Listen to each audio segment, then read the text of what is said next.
Welcome to MIRTEC here at SMT AI. Delighted to be joined by Brian D'Amico, my old friend. How are you? Doing great. Trevor, it's always good to see you. Yeah?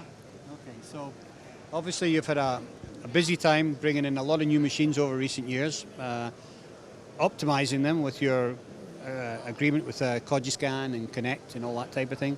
Yes. How is that going? That's going great. What we did was it was a joint venture we did what was called TRMS, which is Total Remote Management System. So the whole goal is really to collect the data from the entire line and to use that data in order to make your line more efficient. Basically make the manufacturing process as efficient as possible.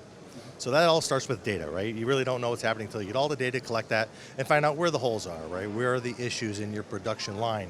And that's what TRMS allows us to do. So we align with Cogiscan because Cogiscan has got a really good control over, it's actually one of the best track tracing control companies out there. So that connectivity with other machines is really what we want to do, rather than reinvent the wheel, because there's so many different players out there, so many different inspection companies and pick and place companies and mounters, et cetera, all these things, right? You want to be able to connect to all those and collect data from all those. And this way here, you take all that data and like I said, make the line as efficient as possible. That's very true. I mean, when you go into any factory, they've got a complete smorgasbord of different machines in there. You don't know which ones you're going to be connecting to. So having a system like that is very helpful. Exactly, it's very important. And especially since there are different options right now. There's a couple of different standards or proposed standards like CFX. But when you're talking about legacy products, a lot of my customers have got some older systems.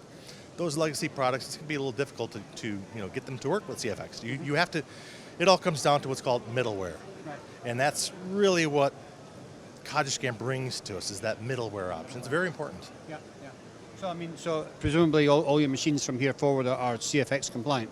Yes, yes. And most vendors are making their machines CFX compliant. Having said that, there's also some vendors out there that are doing a little bit of pushback, that they're not adopting CFX. We have to be able to talk to those as well. Okay, that's interesting. So I mean, you talk about people that are using other forms like 6Gen or something like that. Yep. Things like that. And some companies would prefer those kind of things. But no matter what, we have to be able to once again communicate with everything out there. We really have no choice. And that's really where our Industry 4.0 is going, is you have to be able to communicate with all the machines. So that's something that we really don't have that luxury of saying, we're just going to deal with this one type of standard, because that alienates my customers. We have a lot of customers out there. There's like 13,000 machines out there. So quite frankly, we have to be able to provide all that new technology, all that new connectivity to all of our different customers, right? But standardizing the connectivity, whether it's through CFX or 6Gen or whatever, at least does that cut down the amount of time that you're having to spend programming patches when you sell a piece of equipment? Yeah, one of the things that is good about that is when you do have standards, right, because there's so many different ways that you can achieve connectivity, right? But there's so many different machines, and you have to be able to communicate with those machines.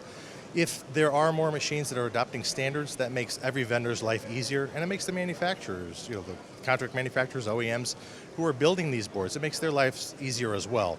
So I agree, it's nice to have standards, but let's put it this way. You've heard the name standard. You've heard that word standard. Well, if there's 5, 6 different standards, that's not really a standard, right? Yeah, so it's kind of nice to get that down to as few as possible, right? But you're still going to have to deal with different types of communication that we really can't achieve with a single standard. So let's turn our attention to what's new with MIRTEC. What's new here and what's coming down the pipe? Okay. Well, here, quite frankly, there's no new systems at this show. Productronica is coming up, so we are going to be showing a new system there. But here what we have is we have my MV6 OMNI and we have my MS11E. So MV6 OMNI is my AOI machine. The MS11E is my SPI. What we have done here, though, is we've modified the MV6 OMNI. We've actually added 3 frequencies to it, which allows us to deal with small devices as well as taller devices. A lot of my competitors really haven't been able to achieve that with their systems. It requires new hardware in order to do that. Where we were able to achieve that through basically software manipulation. So what sort of Z height have you been able to get? We can do up to 25 millimeters tall. Yeah, so anything from an 0105 to a 25 millimeter tall device. We also introduced a movable Z axis, which allows us to focus now on the tops of those devices. So if you have like a tall device, like a 15 millimeter cap on there, we can now read it clearly. So your focal depth for small devices is going to be very small, like 5 millimeters. Well, if you start looking at a very tall device, like 15, 20 millimeters, pretty fuzzy. So we actually just introduced a movable Z-axis to our MV6 OMNI product, and that allows us to move up the Z-axis and focus on taller devices as well. And the goal here is, once again, once you have the board in the machine, you want to verify that everything's 100%. And that includes doing OCR, binary inspection. Well, binary would be polarity inspections for taller devices. You want to be able to do all that stuff. So that is new to the system, is our movable Z-axis on the MV6 OMNI. We have also worked with some new software as well. We have what's called OIT, which is basically, it's a means of maximizing the efficiency of the debug process as well, and TRMS as well, so we have our software here for that. But at Productronica, as we're going to be showing off some new hardware, we have what's called our Alpha system. And this is a very unique system out there. Basically, we've adopted a hybrid inspection technology. It's the first in the world. And what this allows us to really do is to provide 100% accurate data, which is very unique. What that means is that the data is, and I like to use the sushi principle, raw data is better data, right? The less data manipulation you do, the better it is. Now, we've always been really good at that with MIRTEC, providing the best level of data we can.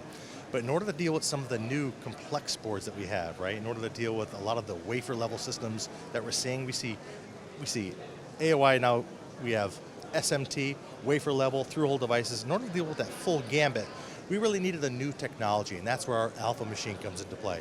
So we're kind of jazzed about showing this machine at Productronica. I'm looking forward to it myself. We really look forward to seeing that. So yeah, we'll look forward to seeing that, the Alpha machine, in a couple of weeks in Productronica. A couple of weeks, it's coming up soon. There you go. There you go. Not a couple of November, but it's coming up soon. You heard it here first. There you go. Visit MIRTEC at Productronica. Good to see you, Brian. Nice seeing you as well, Trev. Thank you. Thank you.